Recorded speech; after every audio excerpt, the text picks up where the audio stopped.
Bismillahirrahmanirrahim. Selamat malam teman-teman semuanya. Semoga teman-teman senantiasa dalam keadaan sehat walafiat dan penuh kebarokahan. Kali ini kita akan melanjutkan bedah buku belajar ilmu tauhid dari titik nol ya. Bagian ketiga dari episode yang ketujuh. Nah, di dua episode sebelumnya ya, kita sudah membahas tentang apa itu Ahlussunnah wal Jamaah serta bagaimana sejarah perkembangan Ahlussunnah wal Jamaah. Kali ini saya akan membahas tentang salah satu tokoh atau ulama besar yang dianggap sebagai imam Ahlussunnah wal Jamaah.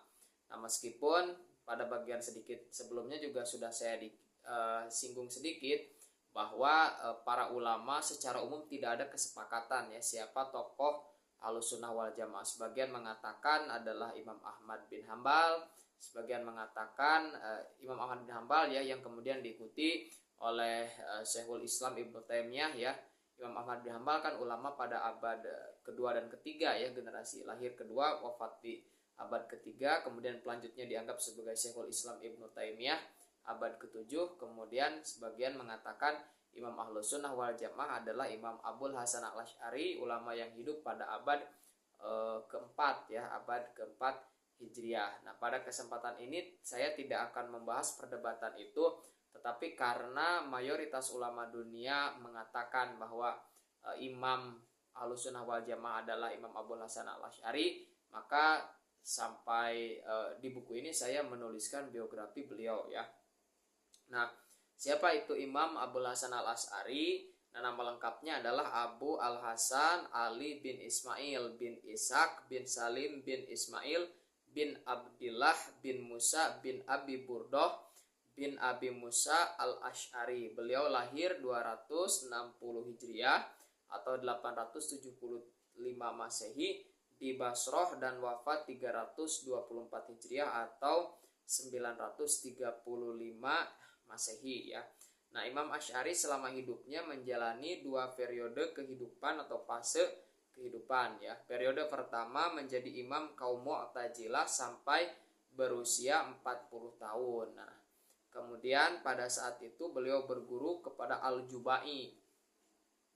Kemudian beliau berpindah ke manhaj Ahlussunnah wal Jamaah dengan bertaubat dan mengumumkannya di hadapan banyak orang di atas mimbar bahwa dirinya keluar dari Mu'tazilah dan pindah ke Ahlussunnah wal Jamaah. Selain itu, Imam Asy'ari kemudian menunjukkan kesalahan-kesalahan Mu'tazilah.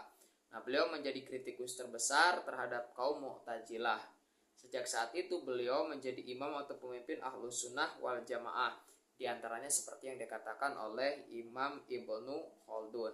Nah, ada riwayat yang menyebutkan bahwa Imam Asy'ari mengalami 3 kali periode kehidupan, akan tetapi hal itu tidak tepat atau keliru ya.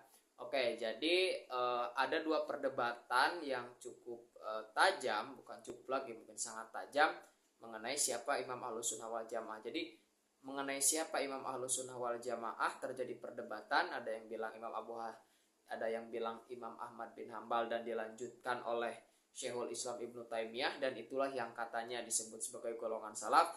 Ada yang mengatakan bahwa Imam Abul Hasan al-Asy'ari dan Abu Mansur al-Maturidi itulah Imam Ahlussunnah wal Jamaah. Sehingga kerap kali ketika Ahlussunnah wal Jamaah itu disematkan kepada Asy'ariyah atau Maturidiyah. Nah, selain perdebatan tentang siapa Imam Ahlussunnah wal Jamaah, khusus untuk Imam Abu Hasan al-Asy'ari ini juga terjadi perdebatan ya mengenai riwayat hidupnya.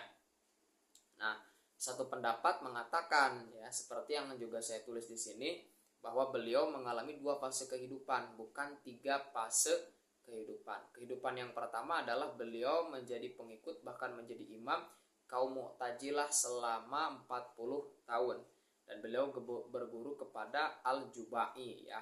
Nah, riwayat sampai 40 tahun ini tidak ada perselisihan. Semua sepakat bahwa Imam Abul Hasan al-Asy'ari itu hidup menjadi pemimpin, menjadi imam di Mu'tazilah sampai usia 40 tahun. Sama sekali untuk ini tidak ada perdebatan. Nah, perdebatan itu muncul setelah 40 tahun bahwa Imam Abul Hasan al-Asy'ari keluar dari Mu'tazilah, disepakati keluarnya ya.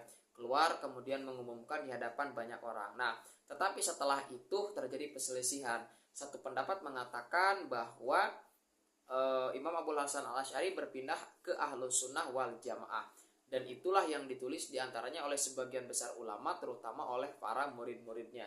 Jadi Imam Ahlus Sunnah wal Jamaah jadi dari Imam Mu'tazilah ke Ahlus Sunnah wal Jamaah. Tetapi ada juga riwayat yang mengatakan bahwa Imam Abu Hasan al-Asy'ari itu 3 marhalah ya, atau 3 fase kehidupan. Pertama adalah Mu'tazilah selama 40 tahun, berpindah ke Ibnu Kulab kalau tidak salah ya. Kemudian lalu berpindah ke akidah Salafi ya, yaitu gerakan yang tadi mengikuti Syekhul Islam Ibnu Taimiyah, seperti itu gitu ya. Ada yang seperti, tapi yang dikuatkan oleh para ulama itu yang kami tahu itu adalah yang pertama tadi, cuma 2 kehidupan, yaitu 40 tahun berguru dari Mu'tazilah, kemudian menjadi kritikus Mu'tazilah, keluar dari Mu'tazilah dan menjadi pemimpin Ahlus Sunnah wal Jamaah ya. Nah, pengikut Imam Abu Hasan al-Asy'ari itu sangat banyak dari kalangan ulama besar. Beberapa di antaranya adalah sebagai berikut. Pertama ada Imam Abu Bakar al-Qafal ya, wafat 365 Hijriah, ini ahli akidah ya. Kemudian ada Imam Abu Bakar al-Asfaraini, nah itu juga wafat 418 Hijriah. Kemudian ada Imam al-Baihaqi, wafat 458, seorang ahli hadis. Ada Imam Haromain, kemudian wafat 460. Kemudian ada Imam Qasim al-Qushairi, wafat 465 Hijriah. Kemudian ada Imam al-Bakilani, nah itu wafat 403 Hijriah. Kemudian ada Imam al-Ghazali yang dijuluki Hujatul Islam ya, wafat 505. Kemudian ada Imam Fahruddin Ar-Razi, wafat 606 Hijriah. Kemudian ada Imam Ijuddin bin Abdissalam, wafat 660 Hijriah. Itu adalah diantara imam-imam besar para pengikut Imam Abu Hasan al-Asy'ari. Tentu masih banyak lagi, saya hanya menyebutkan beberapa diantaranya. Nah, itulah riwayat singkat dari Imam Abu Hasan al-Asy'ari yang dianggap sebagai Imam Ahlus Sunnah wal Jamaah ya, seperti itu.